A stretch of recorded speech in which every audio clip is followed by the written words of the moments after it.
88.1 WHOV welcomes you to the Pastor's Study. The Pastor's Study in your church or any church is a place where the pastor goes to collect his thoughts, hear from God, study God's Word, and develop ideas and thoughts on what direction the church needs to take in leading others to Christ.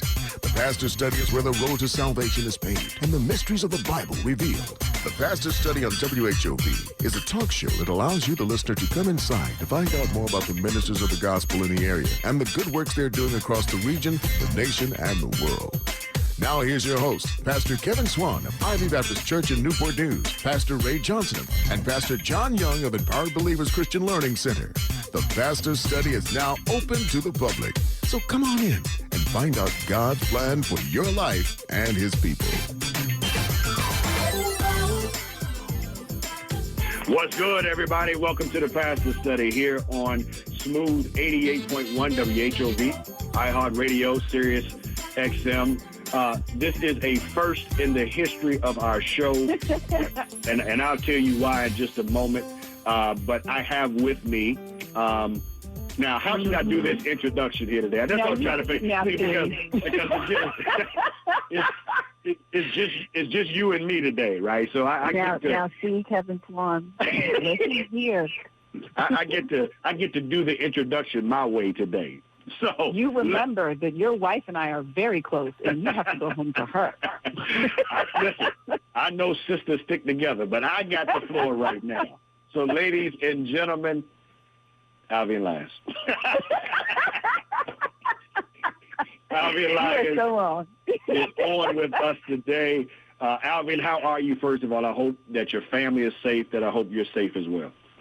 We're good, really adjusting to the new normal. And let me tell you, trying to convince an 18-year-old boy that he needs to be careful about anything is a whole piece of work. So God bless all of you parents out there with teenagers that really don't understand what social distance means. Social distance to him is that I only get to see 9 of my friends. You know, like it's just, right. It is a piece of work right now. He's like, I'm the 10th. I can go visit 9 of my friends. No, sir, that's not how this works. So we are definitely trying to make some significant adjustments on our house so that we can do our part. Because really at the end of the day, as crazy it is out there, we may not be able to control what happens out there, but we can control what it is that we're doing so that we know that we are doing our part as Americans to make sure that we are not getting our sister and brother Americans sick. Absolutely. So, this is a new normal for us in America, and I'm just very curious to see what the reset is going to be after this, admittedly, Kevin, because there's just so much we can learn from what this season has, brought to bear. Yeah, I mean, from a health perspective, from a economic perspective, I mean, we talked a lot about spiritual perspective, and but I also think that this is providing an opportunity for creativity in ways that perhaps maybe before it would not have happened. So agreed. I'm so encouraged to see a lot of churches who are being creative and innovative and how they're still continuing to get the message out. A lot of drive-in worship experiences. Yes. People are going online to do worship experiences that perhaps didn't do it before. So, it's not all lost in this season. That, sometimes crises presents opportunities and creativity has to be spawned out of that. And so you're right. It will be interesting to see what happens once we get on the other side of it. But this is a first for us, Alvin, because number one, it's just you and I today. But it's a first because we are not in the studio. And I know, which is what made you think it was okay to just say Albion Lines, because I can't. That's right. That's right. You can't come through the phone. That's right. So for the first time, ladies and gentlemen, nobody's in the studio. We're practicing social distancing, and so we are abiding by the governor's orders to stay in place and to not be around people. And so we know that if we had the whole crew in the studio, that we would not be able to practice social distancing. So I want to thank station manager Jay Lang. I want to thank Kevin Moose Anderson, who's also in studio working with us so that we could still do the show and also abide by our own respective spaces. Absolutely. Yeah, so this is a win-win for everybody. So here's what we're going to do. We still want to interact with you, but however, you cannot call in because we're the call-in line today, you and I, Alvin. So what we want people to do is to go to our Facebook page, The Pastor's Study. Mm-hmm. We still have a great show today, and we're not going to be talking coronavirus. We're going to get away from Rona for a little bit. We need some positive. We need something else to talk about than Rona. So what we want you to do, I want you to visit our Facebook page, The Pastor's Study, and Alvin, we're actually going to try to interact and talk on the air at the same time. Let's see how this goes. We're going to see how this goes.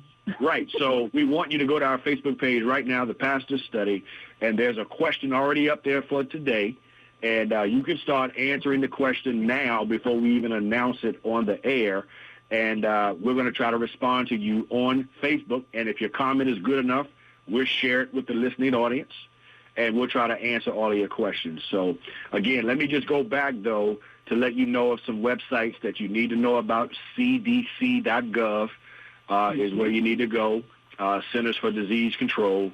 Make sure you go there to get accurate information. And any of the state Virginia websites, Virginia.gov, they can help you, lead you to where you need to go.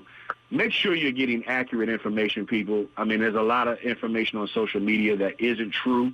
A lot of things that sometimes get spread that isn't true.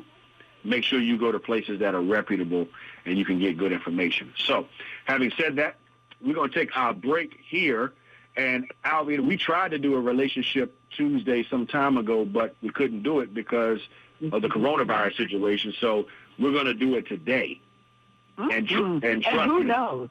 We may have a whole series of relationship stuff. If this is what our audience gets excited about right now while we're dealing with Rona out there, we can find something else to talk about in here, we'll do it. So we don't have to abide by the rules. The virus isn't abiding by the rules, so we can be as creative as we want to be where the show's concerned for the next couple of weeks.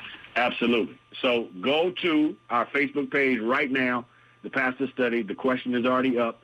Want you to post, answer the question. We'll put some of your comments on the air. We're going to take a break here. When we come back, we're going to jump right into the question of the day. Hope you're enjoying the show so far. This is Smooth 88.1 WHOV.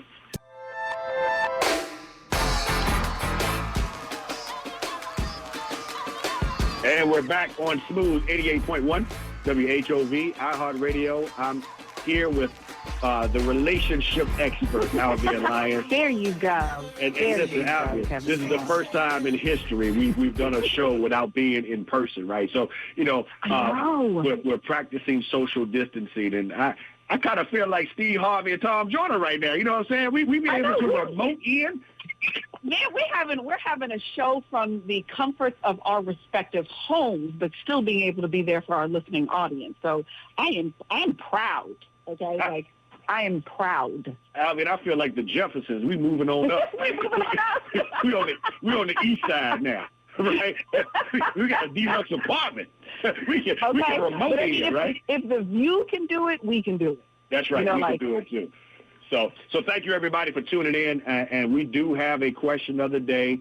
If you're just joining us, you cannot call in today, so there's no call in to offer your comment, but we did put our question of the day on our Facebook page, which is The Pastor's Study. Please go there, look at the question of the day, offer your comment. We're going to respond to you in real time while we're doing the show, both Alvin and I. So this is going to be an interesting scenario. So, Alvin, we wanted to get away from Rona for just a moment because we know that Rona is just consuming everybody's life right now, and people are, in their homes and just looking for an outlet. And so what do you do when you have to stay in your house? Well, a lot of people are watching Netflix and Netflix and chilling. Well, let me tell you what.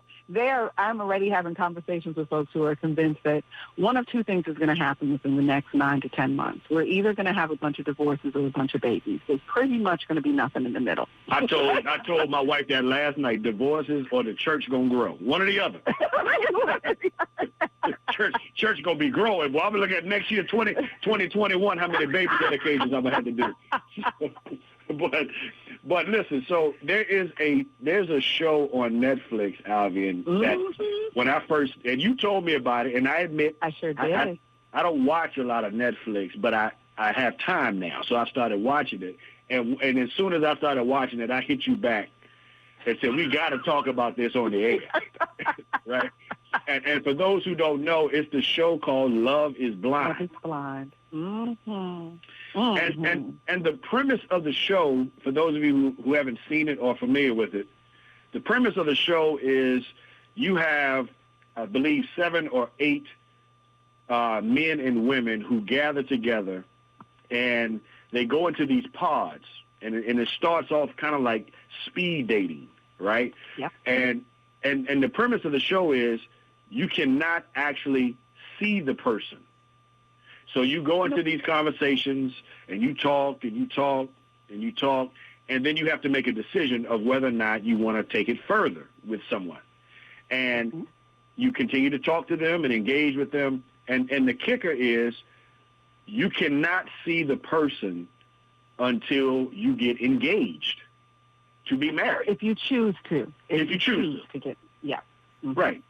So they're having these conversations, and it's a wall that separates them, and they're laughing and joking and having a good time, and they actually had couples to fall in love, or so they thought, and get engaged, and 2 or 3 got married. There were one couple got stood up at the altar. It was crazy, but we don't want to give away the whole show, because if you haven't seen it, we want you to go check it out. But this is my first question to you, Albion. So you have watched the show. You are a relationship expert. Do you really believe that this concept is possible? Do you really believe that somebody can fall in love and marry somebody sight unseen? I do believe it's possible. And we know that it can even work long term, because in some countries you are betrothed. So you would not even have met your spouse until the day that you get married. And many of those marriages, and there can be lots of arguments, pro and con, around this concept, but many of those marriages last significantly longer than marriages in the United States. So we know that it can work. The issue, though, is can it work for us as Americans is what I find interesting, because there's a way in which we like to do life in terms of our pursuits of happiness. And if this person doesn't make you happy, don't stay with them. Make sure that you're attracted to the person. Chemistry and sexuality is huge inside of relationships. We have a way of doing things that's different than how things may be done in other countries and other cultures. So trying something as blind as this, I found so interesting in terms of a concept. I mean, truly interesting. And it really speaks to 100 other things that we could talk about as we, kind of unfold this conversation and potentially a whole relationship series. But this was, it was a great experience to watch this thing unfold. And I really encourage people to watch it, because I'd be very curious to see how many people believe they could have done it. Now, I will admit this. I could not get engaged to someone that I had not seen. But I do believe that it is possible to fall in love with somebody you have not seen. So then where do you then put the physical aspect? Because I think that was a subplot of this, of the whole show, right? That the premise is that you get an opportunity to really fall in love with who the person is, right? There's no pretenses, I'm not having to dress up or look a certain way, but you really get to know me. But doesn't physicality matter? I mean, come on, Abby. I mean, listen. So, so where then, after watching this show, do you feel physicality matters in the context of a relationship and whether or not it can work? Well, I believe that that's different for each person. I think that there's an element of physicality that is true for probably everybody. And I'm cautious about saying things in absolutes, because I am sure that there is an exception somewhere. For instance, if you are blind, physicality is going to be different for you than it would be for you and I, who are capable of seeing. There are lots of blind couples. So I did not fall in love with what it is that I could see.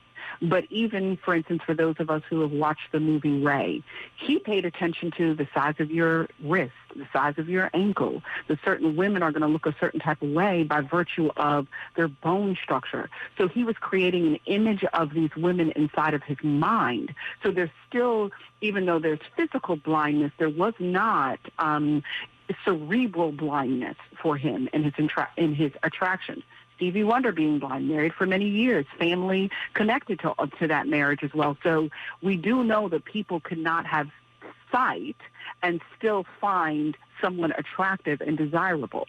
Now, I will say that I completely admit, and pray for me if you want to, I'm too superficial for that. I'm sorry. The Lord has not fixed that inside of me yet. Like, I still need you to be fine. So I admit totally that I am not one of those people who could completely dismiss what somebody looks like physically and be 100% invested in them emotionally. So I'm and sometimes I tease, I'm like, there's like a 16-year-old boy that lives on the inside of me. I still need you to look good. So, but I do know women who do not care that their husbands, their partners, how heavy they are, how out of shape they may be, they don't care. I do. Matt Lyons needs to get every morning, roll out that bed and do those push-ups, sir. Sir, please.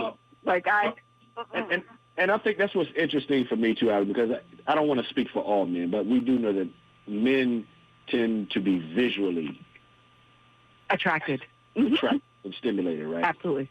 That's, and I hate to say this negative, but that's why there's strip clubs and porn, because that's exactly right. Men are attracted to visual stimulation, right? So the thought and don't be confused, women are partakers of those same things. So as much as we but as much as we pretend like it's uniquely a male thing, women are also partakers of both porn and strip clubs. And interestingly enough, women actually go to more female strip clubs than they go to male strip clubs. But we could have that conversation on a different day. Yeah, because, again, for men and women, for men it's typically visual. For women it's typically emotional, right? There's some sort of bond and, what you're trying to connect with. So I say that to say that I found it interesting that the men were willing to take this project, because usually what attracts what causes a man to want to even pursue a woman is how they see them first physically. Physically, right. But in this case, that had to be removed, and now you're moving to an emotional space and a connection, which to me was very interesting. I like you, Alvin. I don't know if I could have done that. I just and that maybe speaks to the fact that most of the cast were younger than us, obviously in their 20s, 30s. Do you see that this kind of thing is how people are dating in this era, trying new ways to meet people? Because some people say they have a hard time finding the right person, so they're willing to try new and creative things. Do you see this as something that may continue in terms of how people may choose to date? I can certainly see where one can expand on this. And for instance, I do believe that some of the people who chose to participate in a project or a social experiment like this were choosing to do so because they have a history of dating crappy people. They already have a history of things not working out when they had the ability to choose their attraction based on their visual connection to someone. So if you've done that over and over again and it's not working for you, I can see how they decided, let me see what happens if that thing is taken from me. What would happen inside of these relationships? Would I find my partner as intriguing if I didn't get a chance to see them? And I would say to you that it's actually probably more enticing to not see the person in the beginning, because there's a thing inside of us that likes mystery. It's the same reason why I say to women all the time, stop taking all your clothes off when you're trying to attract men. And the reason you don't want to do that, particularly for men, is because you all need to be curious about what's underneath that. So when women everything out in the street, there's nothing left for the imagination.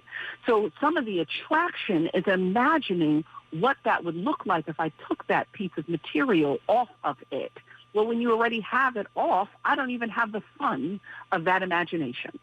So this particular social experiment allowed the mind to create whatever kind of imagery you wanted. Now, of course, the let down or climb up is going to be when you actually got a chance to see each other, which we watched happen in the show and saw how it either enhanced the connection or reduced the connection. So I definitely, I could see the benefit of something like this being able to grow.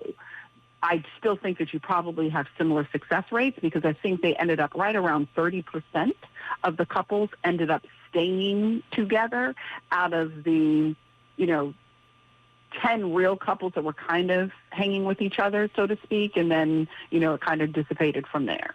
But I think that we probably ended up somewhere around a 30% success rate. Yeah, so if you're just tuning in to us, we're talking about the Netflix series Love is Blind. You ain't got nothing else to do. You ain't going nowhere. Watch the show. You just watch it. and the premise of the show is guys and basically a speed dating to some degree, but it starts that way. It starts that way, but you can't see the person, right? And then as you continue on, you have more opportunities to speak to certain individuals. And then the only time you can see the person is when you actually become engaged to be married. Right, after you proposed. Okay, after you propose. So let's be clear for the audience, not before you propose. You can only see this person after you have already asked them to marry you. That is when, you are finally introduced to each other post already making that commitment. And let's add another caveat to this. So you had to get married also in like 30 days. So it wasn't a lengthy period of time. So not only are you trying to marry somebody or get engaged with somebody you've never seen physically, but then after that, you got 3 weeks basically until the wedding. So just a little bit more than that, yep. So how did you feel about that part of it, Ivy? The speed of which you had to go from getting to know somebody 0 sight to 100. unseen, to getting married. I mean, it is. I mean, I'm not a fan personally. This is my personal perspective and my experience over the years working with couples. I'm not a fan of moving too fast.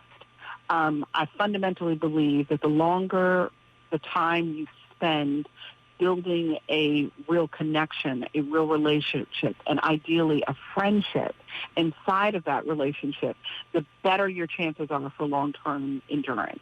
So I don't love the fact that it was fast like that, but that is not to say that there are not couples who, say that they've experienced love at first sight and have been married for 50 years. They exist.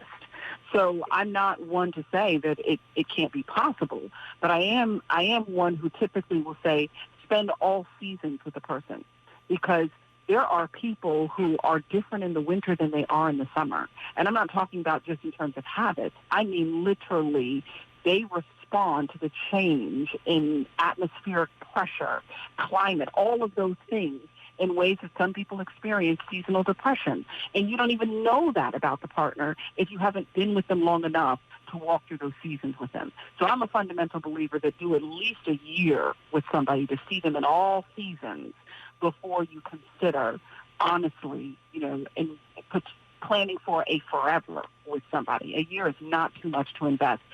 And I will go further to say, wait as long as you possibly can to sleep with that person as well. Because the longer you wait to sleep with a person, the better your chances are of recognizing what you really want inside of the relationship, being able to really hear and see each other differently when physicality is not at the center of the relationship. The faster you sleep together, generally speaking, the more shallow the depth of the relationship ends up being. Yeah, but see, we're not trying to give away the whole show, but that's actually what happens. Right? So right after they get engaged, they send them off to some island somewhere, and they start doing what they do. Yep, they spend some time together, right? So they start off, so you go from the engagement, and I think we have 4 couples, I think, that end up making it to... Yeah, I think 4 or 4 5, couples, yep, that end up making it to, it might be 5, you might be right about that. So there are like 5 couples that end up making it to engagement, and we won't say who they are per se, and they go spend like a romantic weekend together, or romantic week together, something to the effect of that. And then from there, they live together for 3-ish, 4-ish weeks, and that's when the wedding is. Right after that, and you watch the change take place inside of the relationship, the more access they have to each other, how that affects the way that they really connect with each other. So let me ask you a question, Kevin Swan. So could you have participated in an experiment like that? And let me add something else to it. Could younger you, because now you're in your 40s, could younger you have done it, or do you think younger you would have been even worse at being able to participate in it? So I'm curious about your perspective by virtue of your evolution as a man. No, I don't think I could have done it. I'll be honest with you. And I would, not because I'm superficial or anything, but I do believe, again, I go back to what I said earlier about I can only speak for me. When I met my wife, we were in college, and I actually saw her at a party, right? It's one of those stories, across the room kind of situation, right? And so, I wanted to get to know her based on the fact that what initially attracted me to her was her external beauty. What kept me with her was her internal beauty, right? And so I don't know if I could say that I could do it in reverse, right, where it's the internal beauty first. And I hope I don't come off as being superficial, but I just find it difficult to do that. But now, again, we're in a different age and time. So, my thought process could be completely outdated. And so let me ask you on that, though. So that was when you were in your teens to early 20s, because you and I both got married around the same age. So yep. I was 21 when I got married. You guys are right around the same age.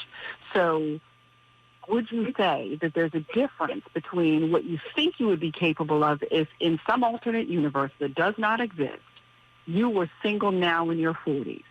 Do you think you would still need to do relationships the same way now that you did your relationships in your 20s when it comes to attraction?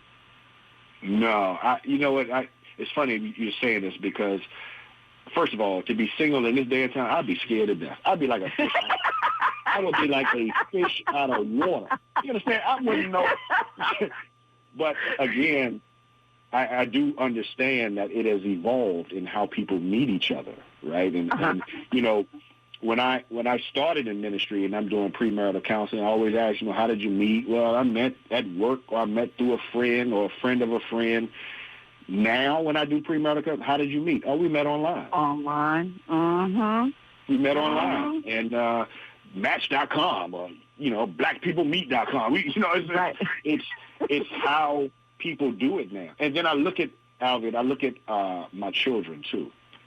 Right. And one thing I will say that's interesting for my kids is that both of them don't like social media because they feel like it does not present the true person that you are, right? So your kids are right. And so they are struggling with how to find and talk to the real person, as opposed to always wanting to talk to people through a phone, right? So, it has changed. And as I talk to my kids, actually my heart sometimes breaks for them because, they have to find substance in different ways than we did, right? Because so much of what you see on social media is being put out there as fake. It's not the real you. So it takes a little bit more. So if you're just tuning in, ladies and gentlemen, we're having a great conversation on the Netflix series called Love is Blind.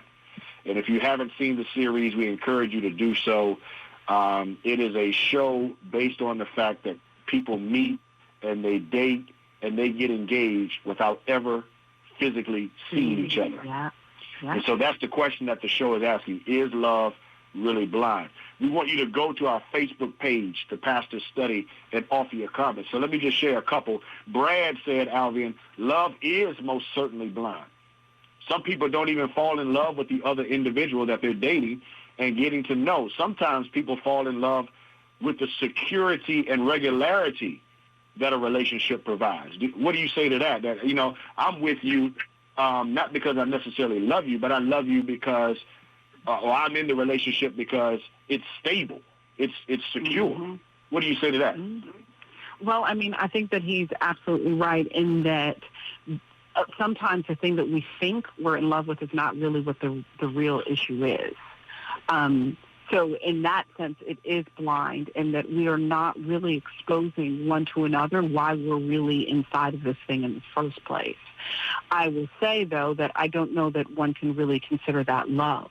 You know, like you don't love the person, you love what the person brings to you. And when I say brings to you, I'm not talking about the substantive things of emotional support, spiritual support or partnership, consistency. I'm not talking about those kinds of things. I'm talking about people who stay in relationships for what we would generally consider superficial reasons, that I'm financially more secure because I'm with you. And so I call it love. But it's not that I love you. I love the lifestyle that you provide for me. I love the access. I love the fame. I love the publicity. I love, so that's not love, though. And that's the thing that I do worry about also for this generation as well. And while we may not be old, I'm in my early 40s, you're in your mid, but like we might not be old, but there was a major shift that took place within the last decade or so as the internet became such a central component of how we do relationships, that relationships went from real, not that they didn't come with their stuff and have drama. We all witnessed that and experienced that in some way in our lives. But they moved into this virtual reality. And the distinction between real and virtual has gotten very fuzzy now. So when that shift seemed to happen, the superficiality of our relationships increased and the intimacy in our relationships decreased. And so I worry for what relationships are made of these days, because there just isn't the same level of substance. You've got relationships that are a mile wide, but they are an inch deep. Where in our generation, 10 years ago, you were talking about relationships that were an inch wide, but they were a mile deep because of the amount of time we spent talking and spending time physically together. We didn't express our feelings through, 143 characters and on Twitter. We didn't air our drama. Every time we get into a fight, something's posted on Facebook. I mean, we just didn't do those things that are now just totally normal inside of our relationships. And you see it fracture grown folk these days in ways that just were not things that we saw when we were growing up. Yeah, you're absolutely right. And we're getting a few comments on our Facebook page. Again, everybody, you can't call in today to chime in. Go to our Facebook page, The Pastor's Study. There's a question of the day up there. Offer your perspective. And Judith responded, Alvin. She said, men aren't the only ones that need to see. She said women need to see as well. So how do you feel about that? I think Judith is 100% right, because we are, if she's talking about being visual, I would totally agree that we are also very visual creatures. I got young people in my life right now that are in relationships they absolutely should not be inside of. But because they are so physically attracted to the person that they're with, they are willing to stay in relationships that I am not trying to be mean as a Christian, but I am telling you these folks is trash when it comes to partnership. I mean, pure garbage. There is no reason why you're investing energy in the people that some of the young folks that I know are investing energy in. And I mean, just histories of cheating on each other, babies being born, people lying about. I mean, the list goes on. But because the physical attraction is so great and sexuality is such a huge part of the relationship, they are willing to compromise their values to stay inside of these air quote relationships, because if you ask me, they're really situationships. That's not even a real relationship that is taking place. So it is true that women can be just as visual and just as superficial as we often stereotype men to be. Now, if Judith is talking about we need to see also in that we need to see what we're doing and see what relationships are supposed to be, I would also agree with that level of seeing, because we are not seeing. We are looking with our physical eye, but we're not looking with our emotional, intellectual, or spiritual eye when we're choosing partners these days. So we are allowing reality TV to become our reality, and it is virtually a mess at this point. I mean, we are not doing relationships in the way that relationships need to be done in order for them to actually maintain or have any real endurance at all. Yeah, and so lots of comments and people are responding, but I want to, and again, go to our Facebook page, The Pastor Study, offer your feedback on the question based on the show, Love is Blind. Is love really blind? And what are your thoughts on the character? So there are two people. There's a couple that, Alvin, we went back and forth on, and I want to take the rest of I want to spend the rest of the show talking about this one couple, right? Now, first of all, shout out to Cameron and Lauren. Now, for those who don't know, Cameron and Lauren were the epitome of the show. I don't want to give full details, but their story is beautiful. Their story is beautiful. So we'll just leave it at that. Right? But there was another couple, and it just happened to be the only two blacks that picked each other, right? And they had a little bit of drama. They sure did. And I'm going to call it that. Yeah, so Carlton was his name, and Diamond was her name. Right? And Carlton was 34, and Diamond was 28. Right. And so they hit it off, and, they had sparks, and he proposed, and she accepted, and sure did. And they were good for a minute, except for the fact that Carlton Well, technically, wait. They were not. When they finally came together physically, it instantly changed. Because if you remember, so we're going to spoil this relationship, y'all. So let me just tell you in advance, just know we won't spoil all of them, but this one's going to get spoiled. So just remember that when they first got together, it was beautiful when it was inside of the pods. So, and for Kevin was explaining to you all what the pods are like, but they're really like two rooms. And so the contestants can literally hang out on the couch, and they're having a conversation in this small, almost den or family room setting that are completely connected to each other, and you can hear super clearly between these two rooms. So there's no difficulty whatsoever, and there's a small amount of light you can see in this glass structure that makes it clear that the other person's on the other side, but you can't see anything about the other person at all. But they are unequivocally there.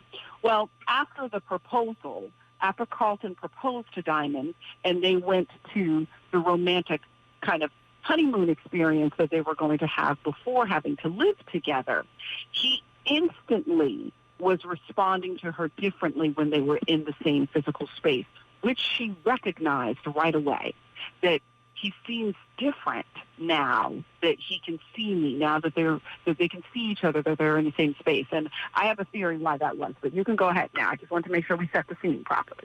Yeah, because I think he changed because he knew that he had something that he had to tell her, and he didn't really know how to tell her because he knew once he told her, it may change the dynamic of the relationship. And that's where kind of you and I went back and forth with this, right? So for those, we got to spill the tea on this one. Yep. So if you haven't seen it, I'm sorry. If you haven't seen it and you want to watch it, then turn the radio down for a minute, all right? But what comes out is that Carlton is basically bisexual. Yep. And that he has had, relationships with men. Past relationships with men. And he doesn't see love based on gender. He just sees love, right? And Carlton is a preacher's kid on top of that. He's a PK. Yes. Yep. And so, but what he decided was when he saw Diamond and he finally got to know Diamond, he was willing to put that, that view, that bisexuality to the side and just be with her. He was fully invested into her. But his dilemma was what he said, right? But his dilemma was, how do I tell her about my bisexuality? Because I know once I do, the relationship is going to change and she's going to judge. At least he was pretty sure that that's what her reaction would be. And I would argue that him being different with her was not so much, not just about the fact that he had a secret he had to tell her. I think he was also different with her because now that her physicality is present, her woman factor is present, I think he was struggling with how to relate to a woman. And so he was relating to her the way he related to the other gay men or bisexual men that he had intimate relations with. And that language, that dynamic, that dance was different than what a woman was looking for. But when it was blind, he was able to just relate to her as a human and not necessarily as a woman. But the minute that he could see her, it changed the way that he responded to her because he didn't know how to relate to her as a woman or what he believed he needed to do as a woman. So he said a lot of, sideways stuff out of his mouth because he really doesn't have the dexterity that a heterosexual man would typically have dating women. So I think that there were additional layers in terms of why they struggled inside of the same space. Right. So needless to say, they broke up, right? Even though they got engaged, they broke up. But here's it was nasty. It was nasty. But here's the question, Alvin. So this is where we went back and forth on. Mm-hmm. At what point should he have said to her, "This is who I am"? Because remember, you're in a pod. You can't see each other. He knew that if he told her early enough, she was going to move on. So he didn't want to risk losing her. So he held on to it. And then I'm talking to you, I'm talking to my wife, I'm talking to just about every other sister. And they were like, he should have told her up front. But if he would have told her up front, we all know it wouldn't have gotten anywhere. So what he was hoping was that at least she could see him and know his heart before he said anything. So you said that was wrong. So explain why is that wrong? And I stand by it too, because at the end of the day, when you're going to telling somebody something like that is like hiding a child. Like this is such a significant part of who you are as a person, that it's important to make sure that the person that you're getting ready to have a relationship with, potentially long-term, ideally forever, gets an opportunity to choose all of you. What he, in essence, did is he allowed her to choose a percentage of who he was and say yes to a forever with a percentage of a person. I think what he owed her, and I'm not saying that the first day he got in the booth that he needed to be like, so let me tell you this. I do women and I do men. Like, I'm not saying that. But I am saying that somewhere inside of the conversation, because they got into many of them got into really intimate conversation. Some of them even shared things with each other that they've never shared with another human being because of the safety they felt without having to see each other. And that I don't have to see the disappointment on your face, or I don't have to see the judgment on your face. I can just say what I'm really feeling. And if it goes wrong, it's fine, because I've never even seen you. You've never even seen me. But inside of that space, he opted to withhold that information. And I really think that he owed it to her in that intimacy, because that is really what the pods wanted to create, is real emotional intimacy that really can only be established by communication. So they were really talking about all kinds of things.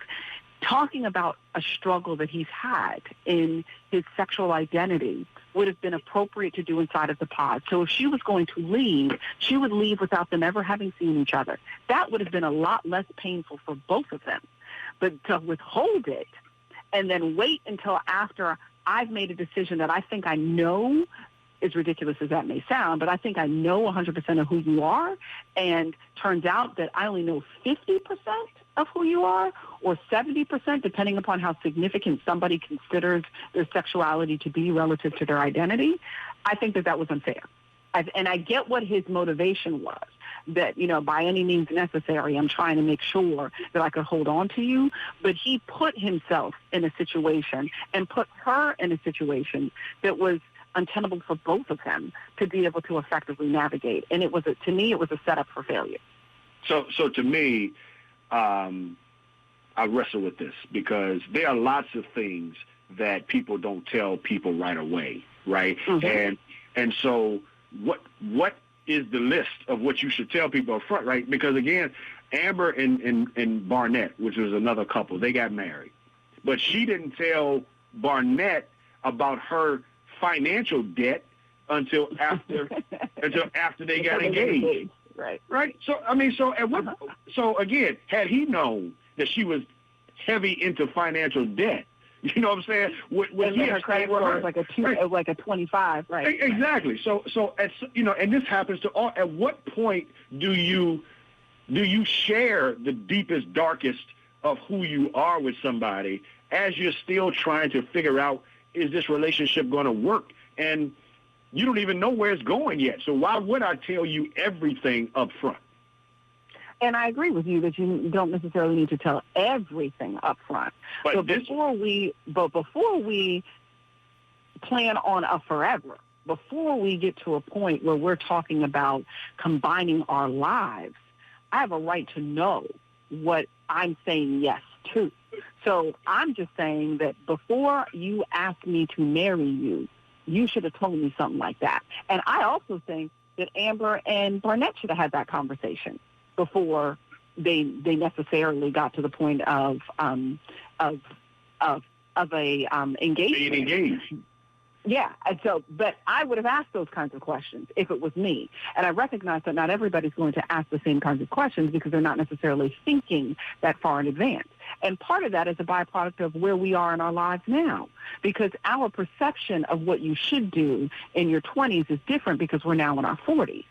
So I don't know that we would have asked all of those questions at 24 years old. Some of them were younger. At 24, 26, 28 years old, would we have had the foresight to ask some of those questions? Now, sexuality, I think that's a worthy conversation to have, because that's what I would want to know. I want to know who you slept with, not all the names, but I would want to know if that's a factor for me, if that's a non-negotiable for me.